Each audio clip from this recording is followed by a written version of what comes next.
Good morning. Today is harvest day. Not my favorite days, but I am very comfortable with harvesting my own animals that we raise because I know I've given them a fantastic life. I've always fed and watered them properly, give them proper shelter, and when I harvest, I do it in the quickest, most painless method. I don't think it's a glorified thing. I will never show on any video an actual dispatch, but I will show you the process leading up to the dispatch and how we clean the animal afterward for consumption. I believe that if you are a meat eater, you should understand where the meat comes from and be comfortable with the process. After all, meat does not come out of cellophane packages in a grocery store. There is a process to it.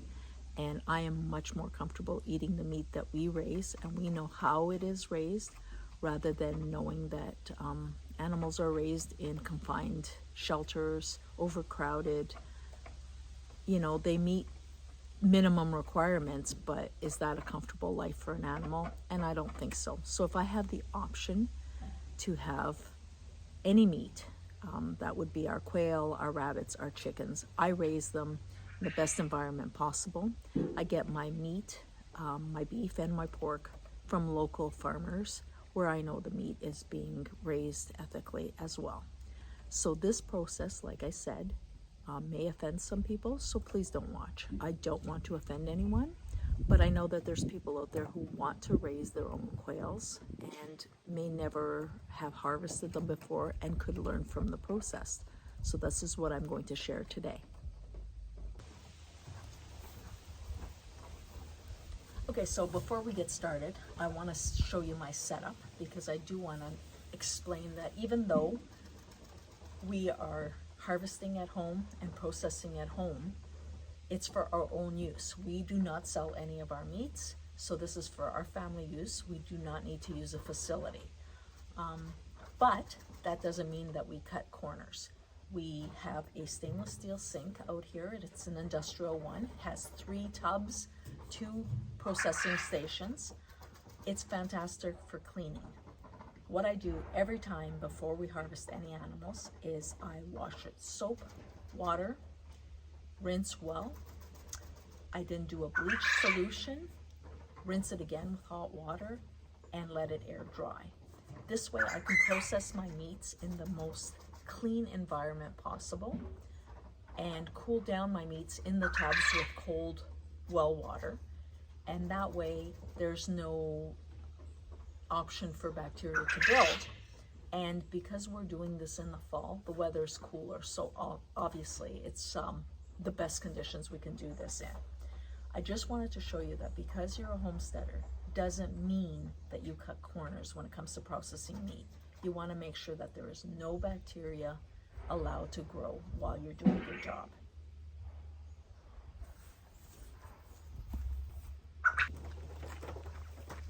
Okay, so this is our setup for dispatching. I have a green bin that I line with the compostable bags, and these bags are great because the guts, feathers can be placed in these bags, either buried or placed at the back of the property where other animals can help themselves to it. And this way, I'm not adding it to my compost because I don't want to attract animals to the garden compost. Now, please turn off this video if the actual processing of an animal is going to offend you.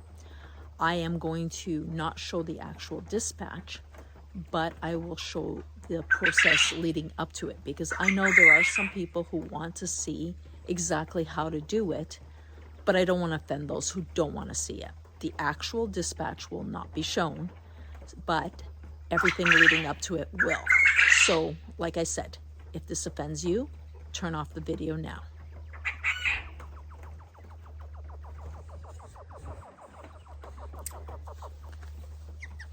Now, the easiest and fastest dispatch method is I hold the quail by the wings so that it's not flapping around. You then take a scissor and you put it at the back of their neck and then you cut the head off. By doing that, you have killed the animal instantly. It will flap a bit because when any animal dies, it will react, but that's what I do. Again, put the scissor there, cut the head off. I wait for it to bleed a bit here, and then I will pluck it and degut it.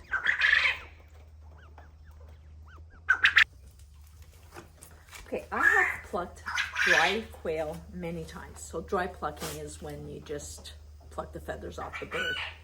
I found that I can do a lot more birds a lot faster if I dunk them in 150 Fahrenheit degree water. It's a quick dunk because you don't want to cook the meat at all, and it is a very tender meat. But I found that doing it this way, I could do many more quail at a time. And today I'll probably be processing about 75 quail. So the easier it is, the better it is. I'm going to show the dunking process, but again, I have to warn you, this quail is already dead, has no head, and if that offends you, please don't watch.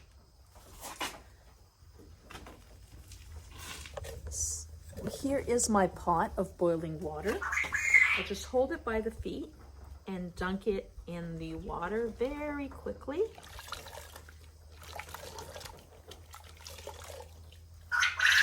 These feathers are still pretty dry. There we go. And now I am going to take this over to my bin so I can pluck it there. So this is the plucking method. Just in case somebody's wondering, this is my killing cone for my chickens, and I always put plastic up against the wall just for blood splatters. Now when plucking, I start off with just pulling off the wing feathers. You see that? It just comes off really easy when you've scalded the bird. And I try to go really gentle, especially around the breast, because the skin is so tender. I'm just trying to make it the cleanest process possibly, but this does go very quickly. And remember, I'm going to do about 75 today. I haven't really counted how many there are, but it's going to be a big batch. See, there we go. Look how quickly they go. I know some people do little pluckers for the quail. Chickens, plucker is a lifesaver. Ducks, I still can't get that plucking down packed. It's always a pain in the ass. But for quail, I find that doing it by hand, you end up with the best product. And I want it as clean as possible without damaging the skin. I don't think I need to use anything electric. I'm not doing like 500 or something like that. And I don't know, it's very relaxing once you're doing it for a while. I'm just gonna dunk this again so you could actually see how clean the bird is getting, because right now we've got residual feathers all over the place.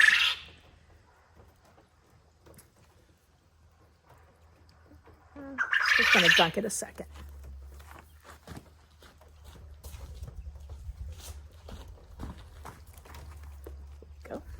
Do you see how that bird is clean? Almost looks like a grocery store chicken, doesn't it?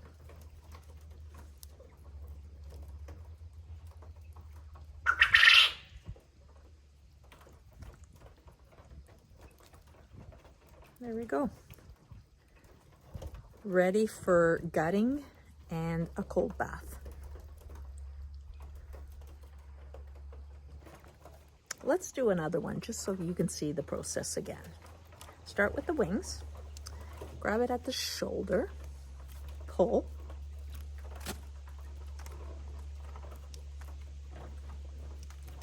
the other wing, grab it at the shoulder, pull down,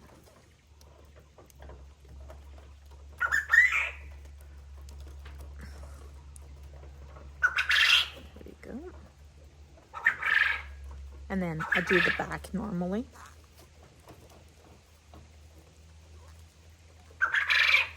I just run my fingers down I go with the feathers, not against the feathers. Going against the feathers will rip the skin all to hell. The breast. And then right down the leg.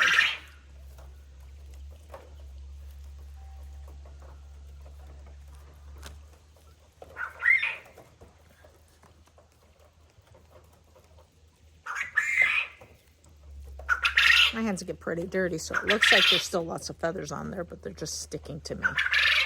When I get to a point of having most of the feathers off, I just give it another really quick dunk. Like, I mean really quick, just so that I can see where I'm at. And then it's gonna go into the cold bath. So let's do that.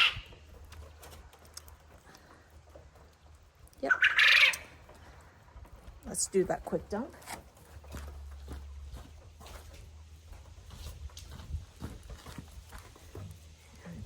Go.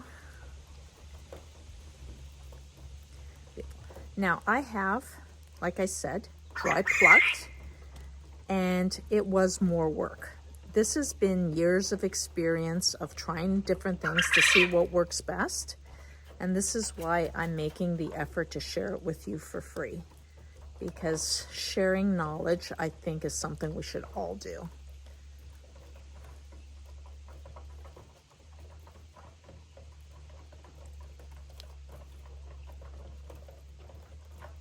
Another one.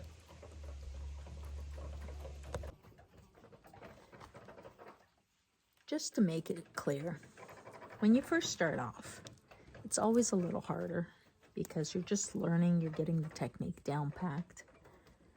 But let me tell you, plucking is a lot like pancake making.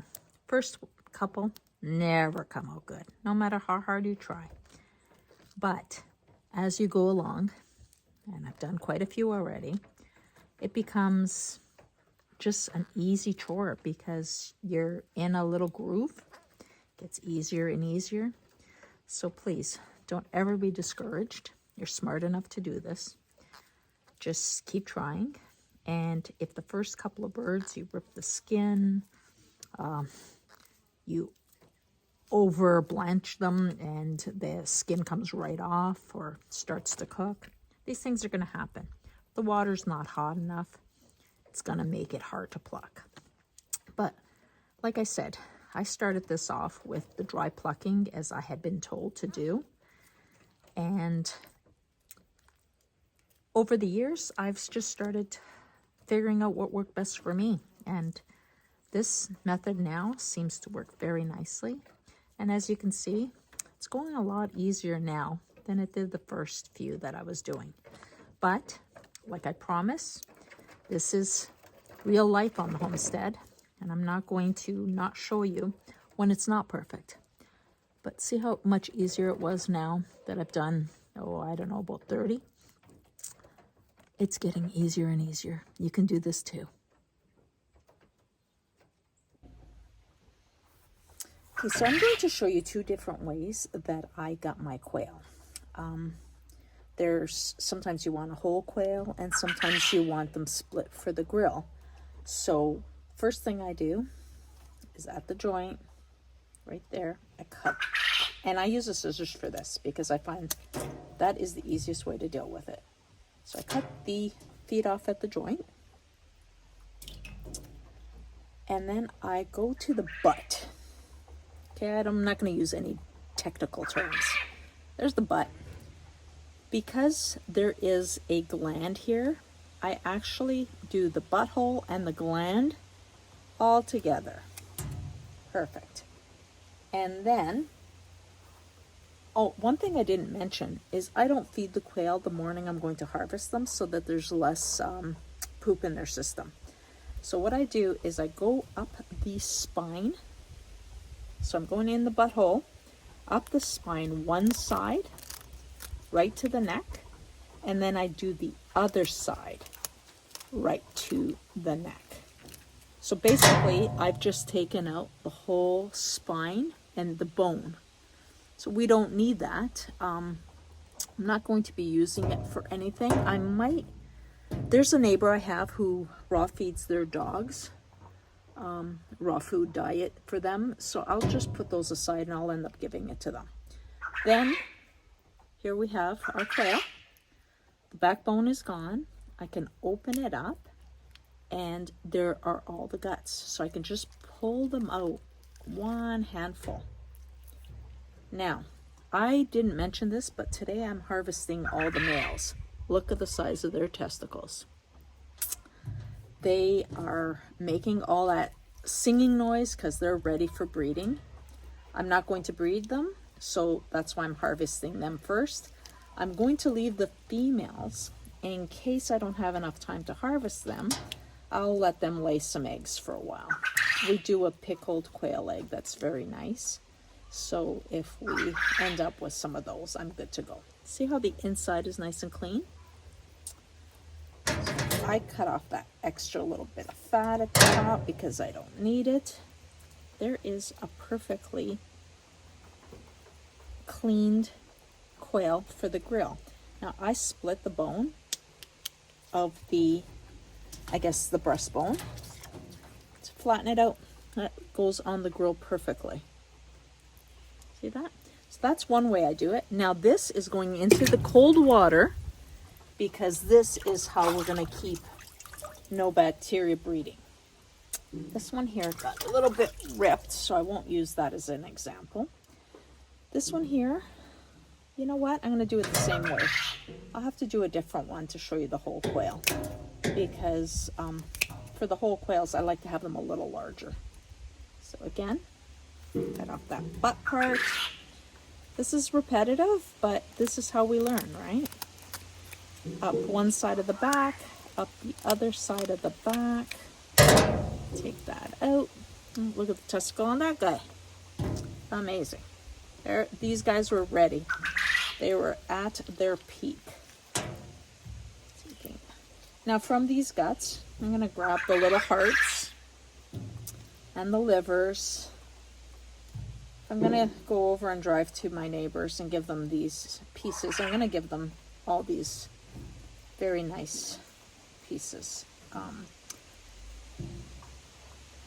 There we go. Things like the livers, I keep those for my own dogs. But the gizzards and the other stuff I can share.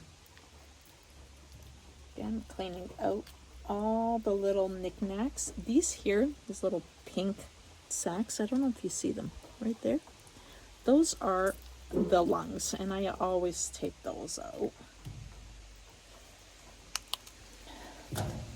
And flatten it out.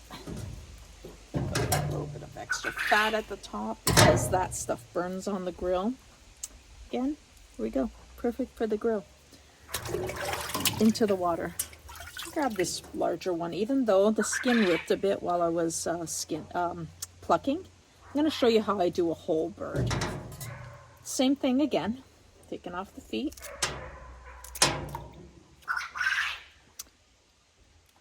The butt. See that same spot. Take that out. But for these ones, instead of going up the spine, what I do is I clean up around the neck. And then at the bottom here, just create a little bit of an opening. And it's a digging game. Absolutely a digging game. Go in and I pull everything out. Now because their head is cut off, there's nothing attaching to the neck, so everything does remove nicely.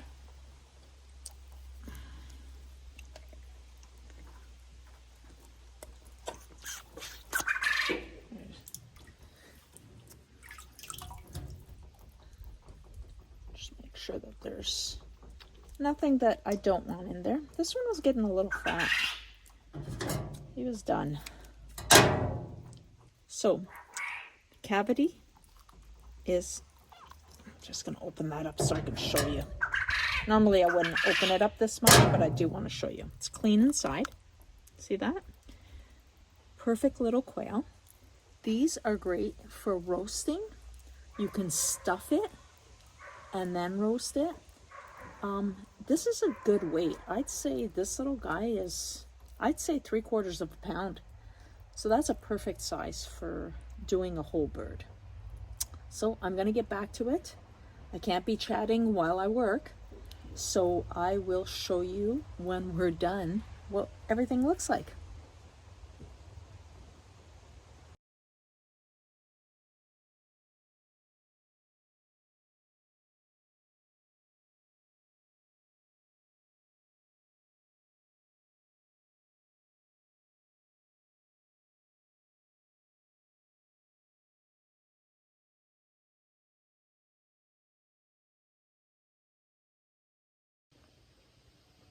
Well, our harvest for today is complete.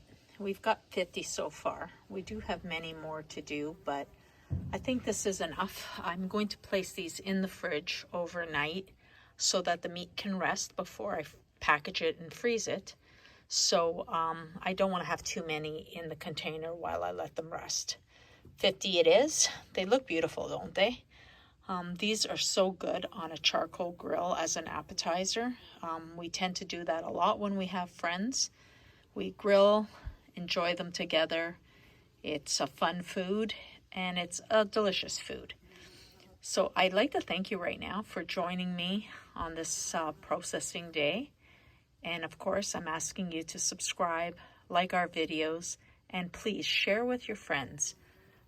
Share. That's how you can help us most. And again, I always ask you to eat well and live your best life.